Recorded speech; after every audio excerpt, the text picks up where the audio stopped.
There has been change, but we talked about this earlier. I'm a ready go set, and sometimes I don't even do set. Sometimes I don't even say ready. I want things fast now. Let's do it. Okay. No, I know what the problem is. Let me solve it for you, which is really a terrible thing to think because you can't. And then a friend of mine who is also high level in therapy, I was complaining that I wasn't able to help her. And she said it very simply. She said, Stephen, you can't help anybody that's not willing to change. And I think that's why we get along so well, is because I'm very opinionated, but I'm also open to reason. And I'll think, even if I disagree with that, I'll think about it. And I'm a lot of times I'll play, we've done this, I've done this in this one, I'll play devil's advocate. Yeah. I'll say something and I'm like, but wait, now, wait a minute. If I go down this road, right? So I can see both sides of the fence. So going back to the, And if I get triggered, Stephen, it's my stuff. yeah, It's mine. that's I own all of it. One question for you about your kids.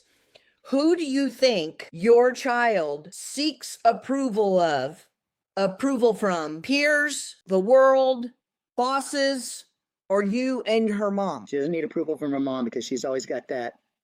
It's me. And that's why we're doing so well right now, is because I have used some of your techniques unbeknownst to me at the time.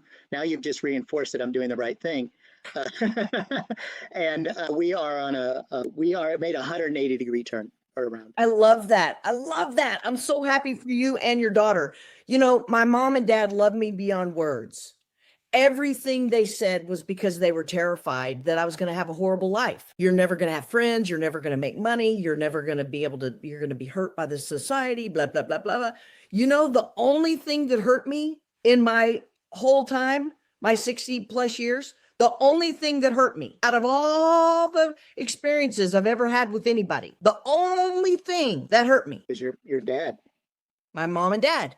Yeah. Not approving of me and thinking I was broken and bad and wrong and not going to succeed. I can't even tell you how hard I had to work internally to fight against that internal message that I'm screwed, blued, and tattooed. But I want to give you a get out of jail free card. You want it? Absolutely. Okay. Here's your get out of jail free card. There is a mom who is married to a woman who's a lesbian. They're married. And she had a child with a man who turned trans, who was a woman, okay? And they had a son who was 17, and he was afraid to tell them, all three of them, he thought he was gay. Your head's gonna go, Yeah, I was. But I got step two. I got step two. Straight. I got step two. No gay person wants to put this life on another human being. Nobody. To have the judgment and the rage and the stuff you have to overcome. So here's the second part of the get out of jail free card. Ready? This is the really, really powerful part. The mom said to me she got why he was afraid, because she didn't want him to be gay. She didn't want him to go through the pain that she and her wife and her ex trans mom